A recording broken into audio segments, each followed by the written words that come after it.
History is not a simple line. It is a vast, intricate engine, a system of interlocking gears driven by causality. A change in the tolerance of a single gear, a political decision, an economic pressure, a technological breakthrough can alter the machine's entire output. We tend to view our present as an inevitability, the only possible outcome of the past. But this is a fallacy of hindsight. The discipline of counterfactual history allows us to be engineers of the past.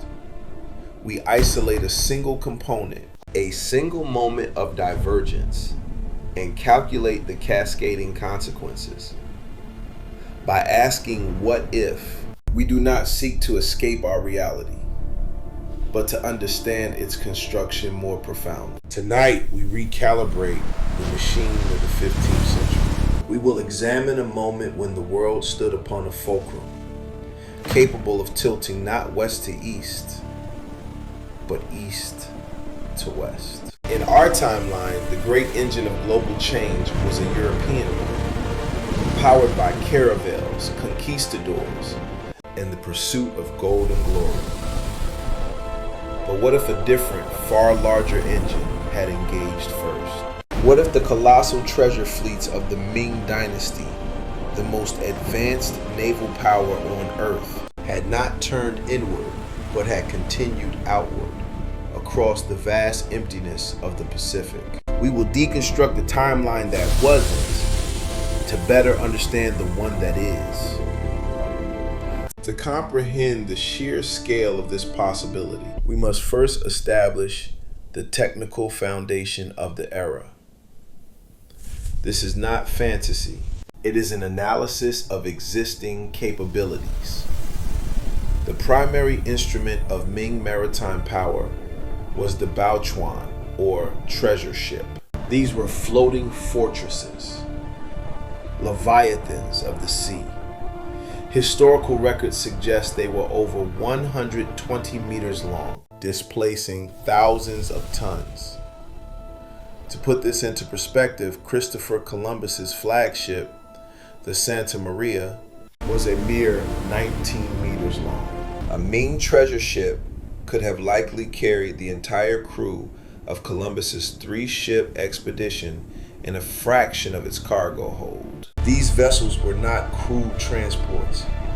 They were marvels of engineering, featuring watertight bulkheads to prevent sinking, balanced stern-post rudders for superior maneuverability, and vast sails that allowed them to harness the monsoon winds. They were, without exaggeration, the most technologically sophisticated ships on the planet in the early 1400s. Their navigational capacity was commensurate with their engineering. While Europeans were still cautiously hugging coastlines, Ming navigators had mastered the use of the magnetic compass, a Chinese invention.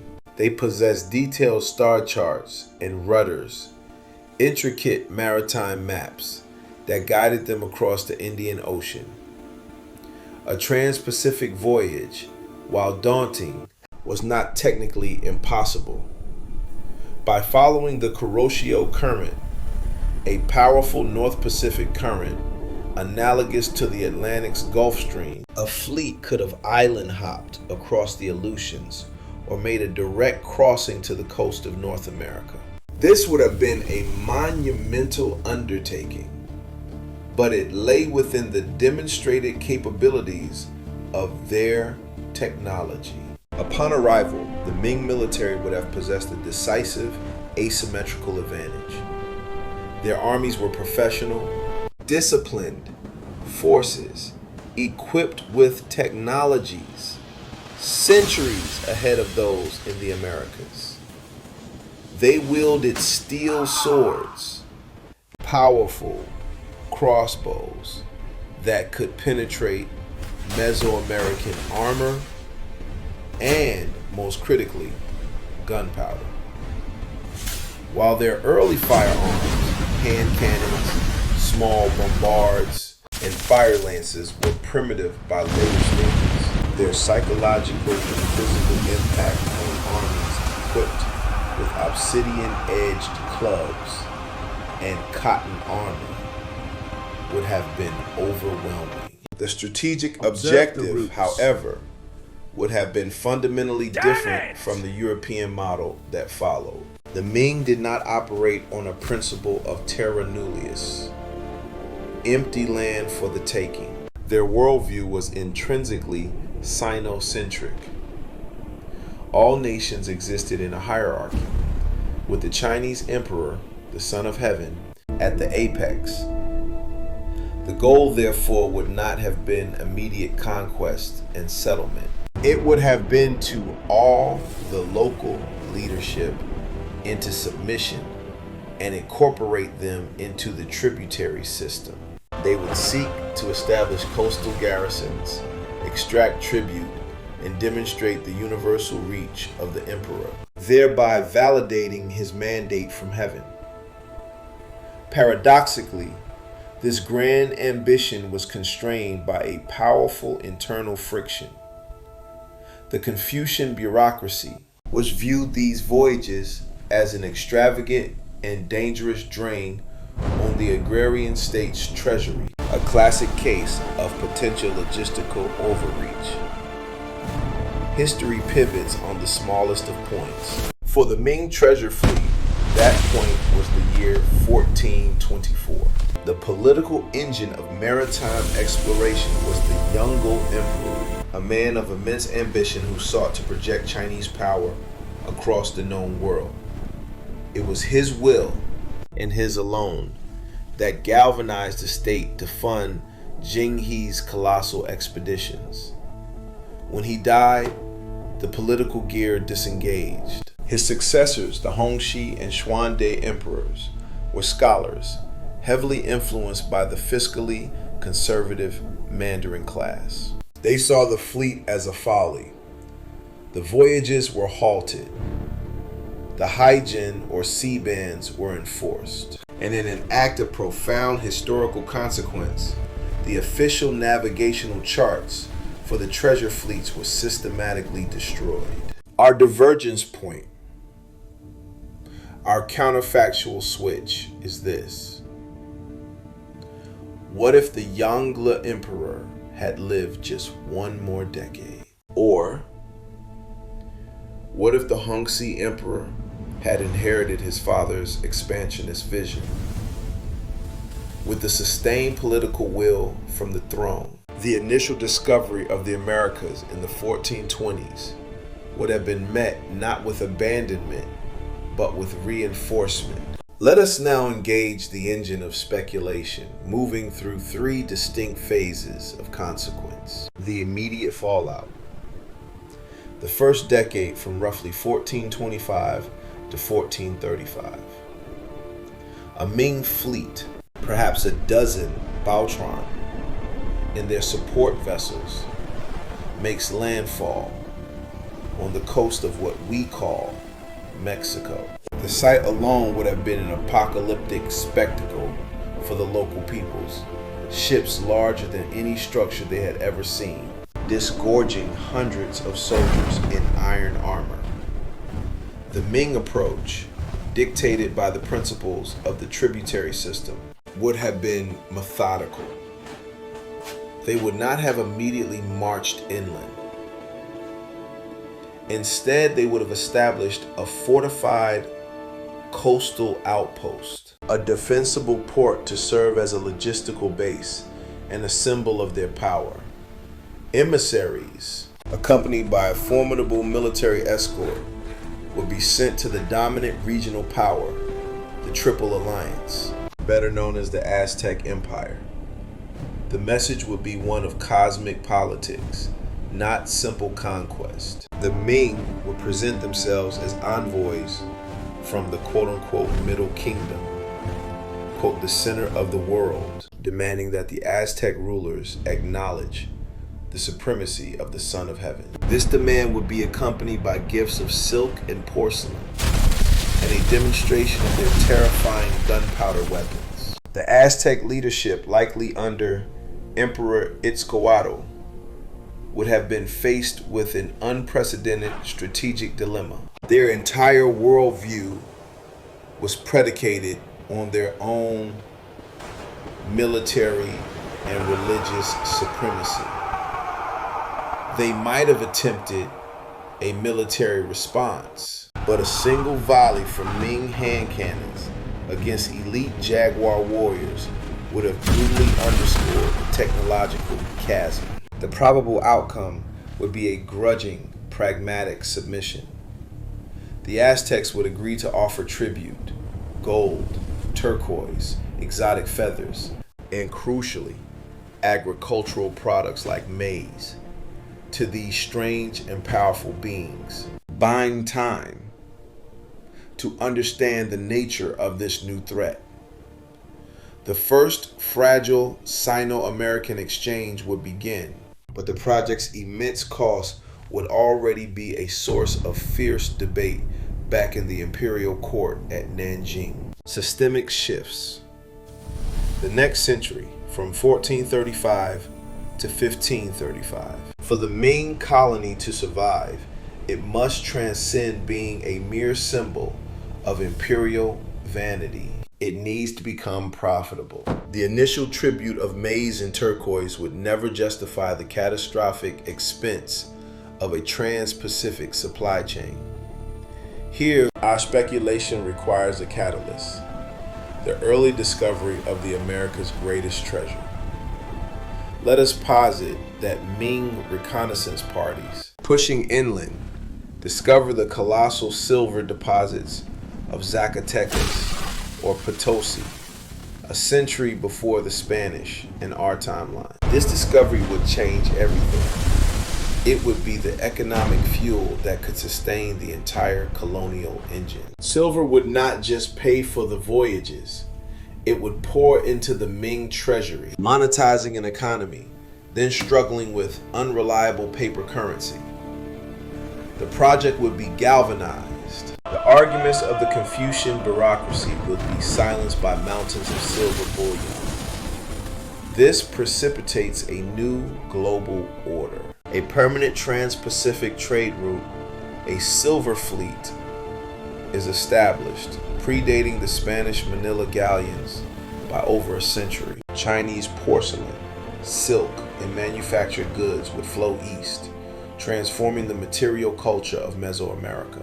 American silver would flow west, fundamentally reshaping the Chinese economy and, by extension, the economy of the entire Old World. When European explorers like Columbus and Cabot finally crossed the Atlantic in the 1490s, they would not find a quote-unquote new world ripe for conquest. They would find the coastlines of the Caribbean and the Gulf of Mexico dotted with Chinese trading posts, patrolled by Ming junks.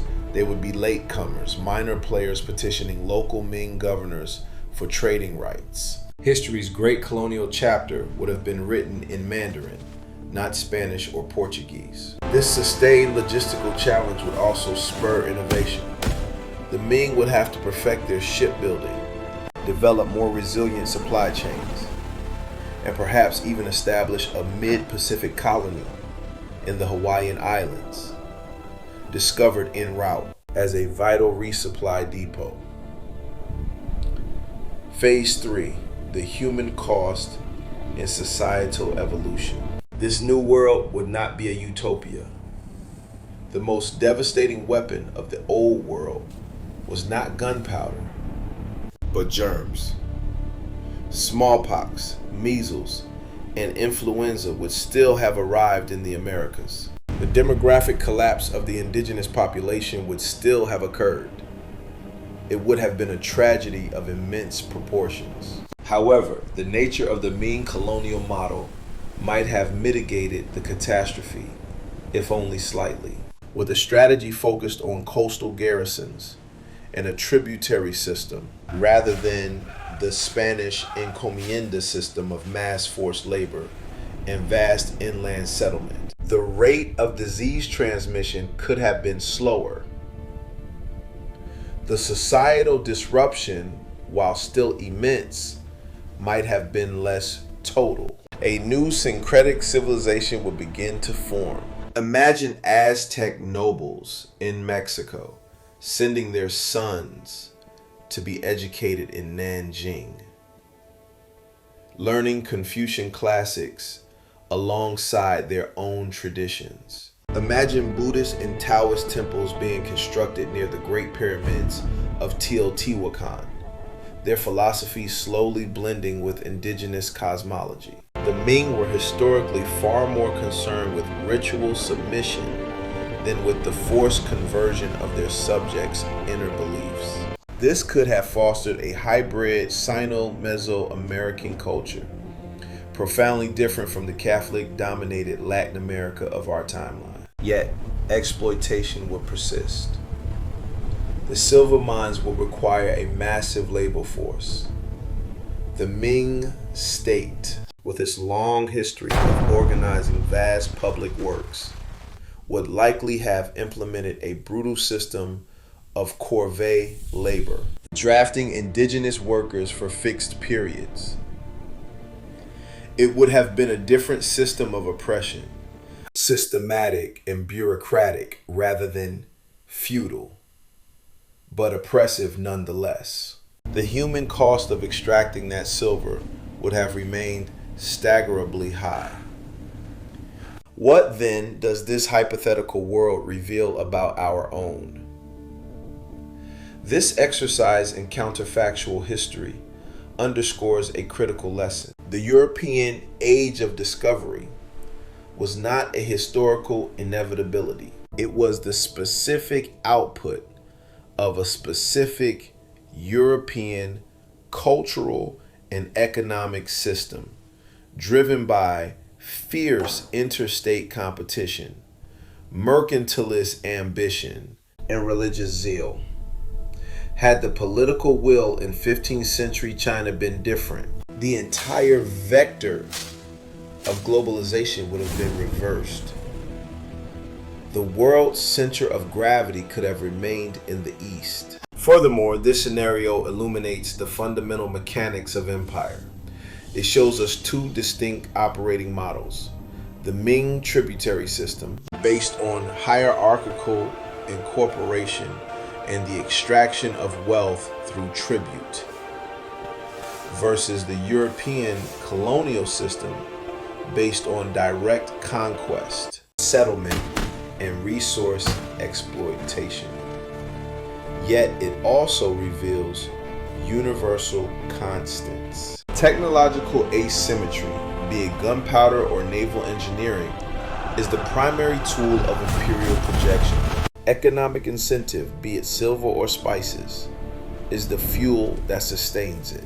And logistical reality, the tyranny of distance, is the ultimate constraint that shapes the ambition of any empire, regardless of its culture or origin. Our world was not forged by destiny, but by a series of contingent events, where one set of gears engaged in another, for want of a single emperor's will, fell silent. To master the analysis presented here, let us deconstruct 5 key linguistic structures used in this narration. Understanding them is crucial for advanced comprehension and expression. Counterfactual history. The sentence was, "The discipline of counterfactual history allows us to be engineers of the past." This term refers to a mode of thinking that explores what-if scenarios in history. It is not about creating fiction, but about using a hypothetical change to better understand why the real events happened as they did. For example, a common counterfactual history question is, what might have happened had the South won the American Civil War? Second, logistical overreach. The sentence was, a classic case of potential logistical overreach. This is a strategic concept. Logistics refers to the complex organization of supplying troops and resources. Overreach means to go too far, So, logistical overreach is when an empire or army projects its power so far from its home base that it cannot be effectively supplied or sustained. Napoleon's invasion of Russia failed primarily due to logistical overreach. His army could not be supplied across the vast, harsh territory. Third, Sinocentric world order. Their worldview was intrinsically Sinocentric. Sino means Chinese. Centric means centered on. This term describes the historical East Asian worldview that placed China, the quote, Middle Kingdom, at the civilized center of the universe. All other nations were seen as tributaries or quote unquote barbarians in a hierarchical relationship with the Chinese emperor. For example, the rituals of the tributary system were designed to reinforce the Sinocentric world order in the minds of foreign ambassadors. The past perfect subjunctive for hypotheticals. The structure was, had the Yongle emperor's policies been continued. This is an advanced conditional structure used to speculate about a past event that did not happen. It is a more formal and sophisticated way of saying, if the Yongle emperor's policies have been continued. It uses inversion, placing had before the subject. For example, had the Library of Alexandria not burned, our knowledge of the ancient world might be far more complete. Fifth, the power verb to precipitate. This precipitates a new global order. To precipitate means to cause an event or situation, typically a bad or undesirable one, to happen suddenly, unexpectedly, or prematurely. It is stronger than simply to cause. It implies a sudden catalyst that sets off a chain reaction. For example, the assassination of the Archduke precipitated the outbreak of the First World War. Understanding this verb allows you to describe cause and effect with greater precision and force.